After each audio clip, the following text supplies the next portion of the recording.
আসিয়ার মৃত্যু এটা একটা বাংলাদেশে সাম্প্রতিক কালের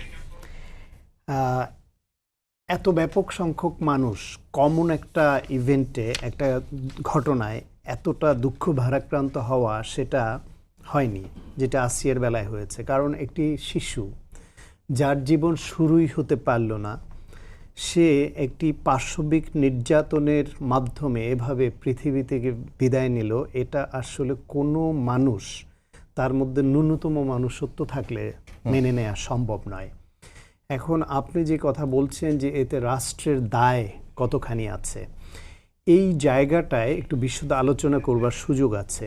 ডেফিনেটলি রাষ্ট্রের দায় আছে, কিন্তু আমাদের এখানে যেটা হয়, রাষ্ট্রের দায় বলতে আমরা তাৎক্ষণিক দায়কে বুঝিয়ে থাকি। বেশিরভাগ মানুষ তাই করি যে হ্যাঁ, আইনশৃঙ্খলা পরিস্থিতি খারাপ বা ধর্ষণ হচ্ছে, খুন হচ্ছে, সুতরাং এই সরকার দায়ী। বাংলাদেশ রাষ্ট্রটি স্বাধীনতার পর থেকে ধাপে ধাপে খারাপের দিকে গেছে। কখনো একটু বেশি খারাপ হয়েছে, কখনো সেটাকে একটু টেনে তুলবার চেষ্টা হয়েছে, আবার কারো হাতে পড়ে খারাপ হয়েছে। সেই ক্ষেত্রে গত 16 বছর একটি দানবের হাতে পড়ে এই দেশের সমস্ত কিছু ভেঙে তছনছ করে দিয়েছে। গোটা রাষ্ট্র ব্যবস্থার অধঃপতন হলো। তার ফলে রাষ্ট্রের মানুষের নৈতিক অবক্ষয় থেকে সমস্ত প্রতিষ্ঠানগুলো মরালিটি ধ্বংস হয়ে গেল। এর দায় তো হঠাৎ করে একটা সরকারের উপরে, এই 3 মাস 6 মাসের সরকারের উপরে দেয়া যায় না। হ্যাঁ, তাদেরও দায় আছে। দায়টা কি আছে?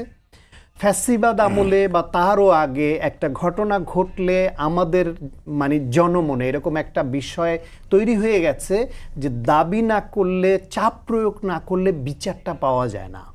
যে কারণে মানুষকে বিচার চাইতে রাস্তায় নামতে হবে। রাষ্ট্রে যদি আইন থাকে, যদি আইনের শাসন থাকে, তাহলে তো বিচার আমাকে চাইতে হবে কেন? রাষ্ট্রীয় আইনে অটোমেটিক্যালি সরকার এবং বিভিন্ন যে সাংবিধানিক প্রতিষ্ঠান, তার থেকে তো আমি আমার বিচারটা পাবো। সেটা আমার চাইতে হবে কেন? সেখানে টাকার খেলা কেন হবে?